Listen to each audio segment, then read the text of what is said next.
Pemmican is essentially the ultimate survival food. It's pretty much jerky that is blended up with some rendered fat. The classic Native American preparation was to dry the meat in the wind, then to pound it on a hard surface with a wooden mallet over a giant buffalo hide, and then they would gather all those pieces of meat and mix it with the fat that they melted over a fire. This was so labor intensive that it actually required 2 buffalo to feed a family that would make pemmican from 1 buffalo. The yield was only 90 pounds of pemmican for one 1,000-pound animal on the hoof.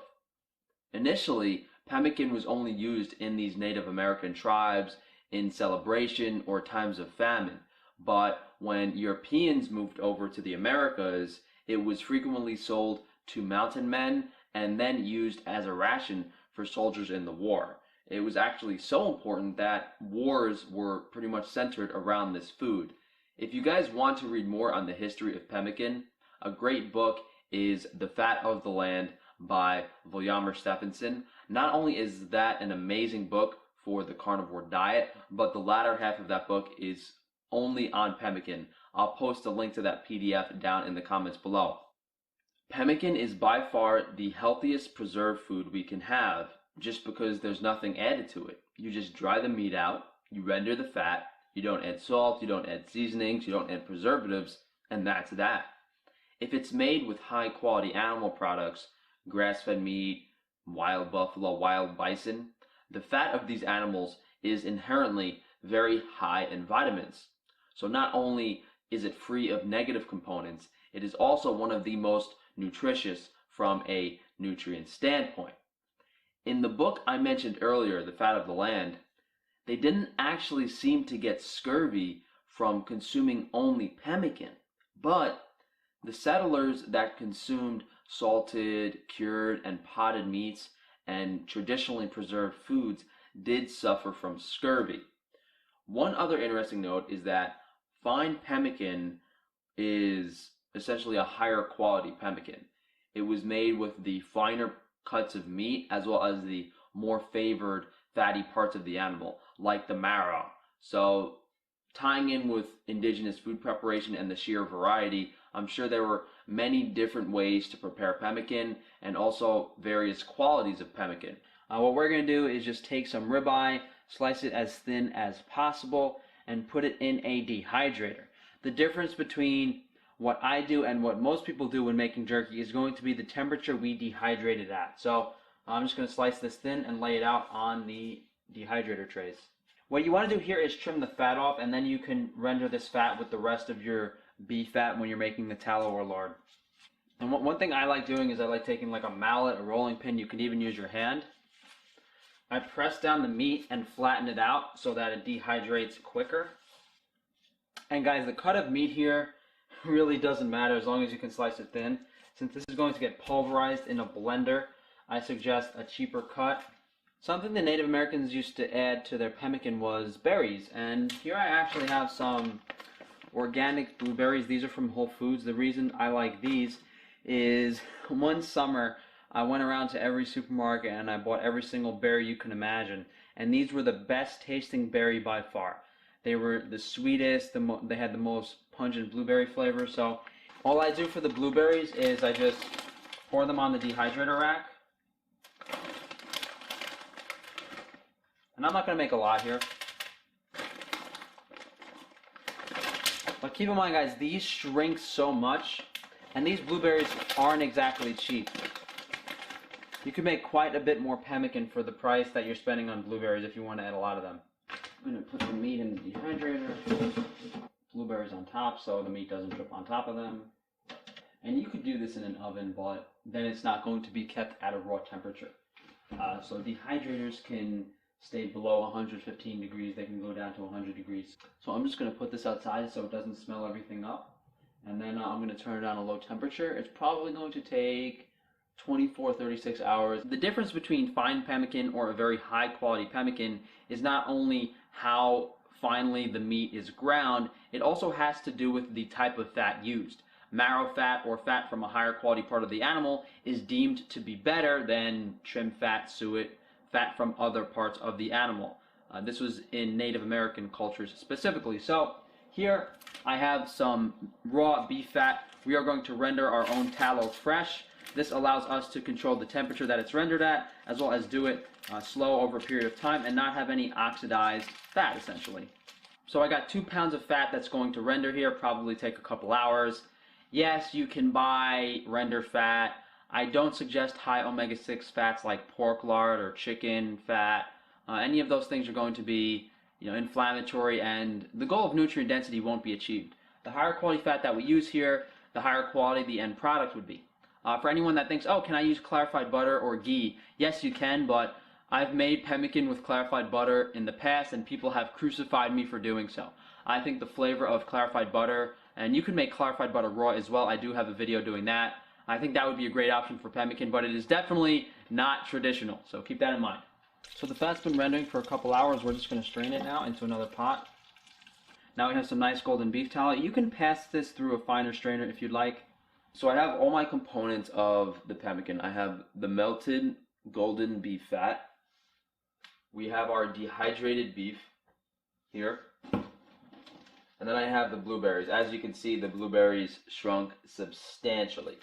So the only issue to keep in mind here is that this meat is very hard, very brittle. I'm not too confident in my blender's ability to do this, but I will try it nevertheless. If I was making pemmican on a larger scale, I would buy a meat grinder, or I would bring this to a butcher for them to grind it up.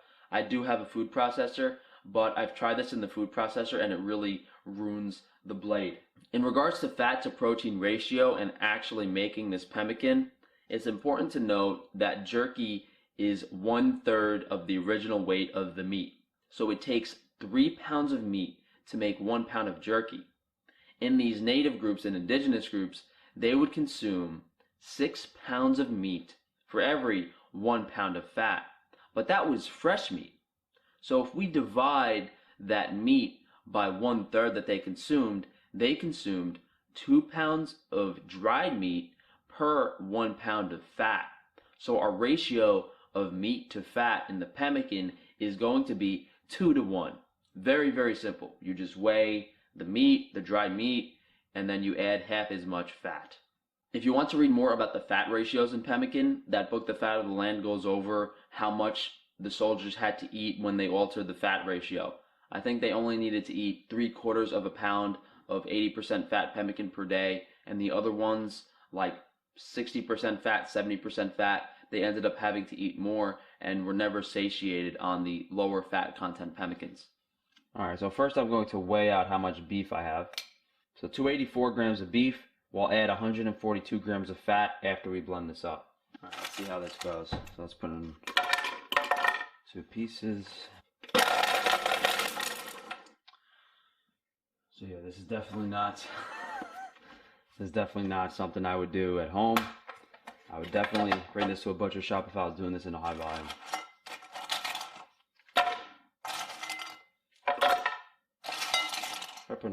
Just try putting a bunch in.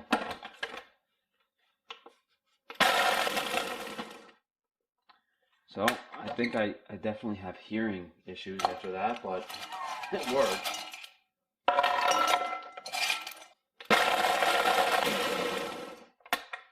So there's our shredded beef, guys. So now I'm going to add 140 grams of the fat. And these ratios might vary depending on your lean body mass, as well as your physical activity. So there's our pemmican, guys. Imagine doing 90 pounds of this and storing it in a buffalo hide like the Native Americans did. I guess we have to try it, right? And keep in mind, we dehydrated the meat at a raw temperature. And by keeping it at a raw temperature, we preserve more of the vitamins, we keep more of the anti-scorbutic properties of the meat, the vitamin C content is higher.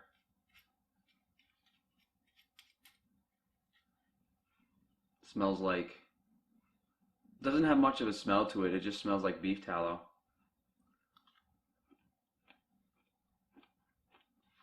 So the reason I think this tastes good is because when you dehydrate beef, you concentrate the flavor.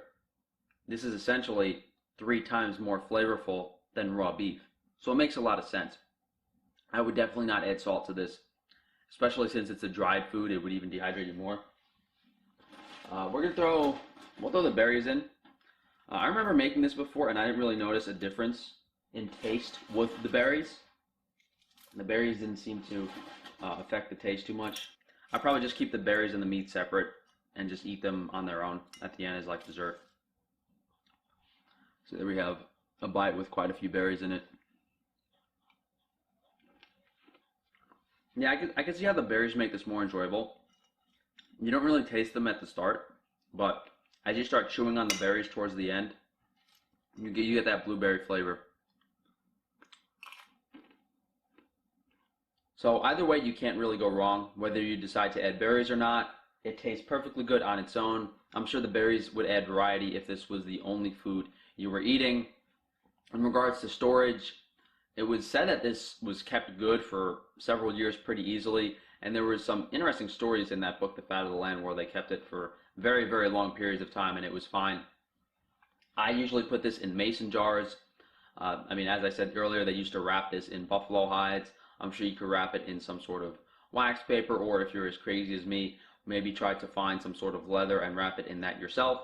So if you want to do this ahead of time, keep in mind the amount of meat that you can dehydrate at once. That's going to be your real limiting factor. And then you're really going to have to bring it to a butcher to grind up any reasonable volume of meat. So thank you guys for watching.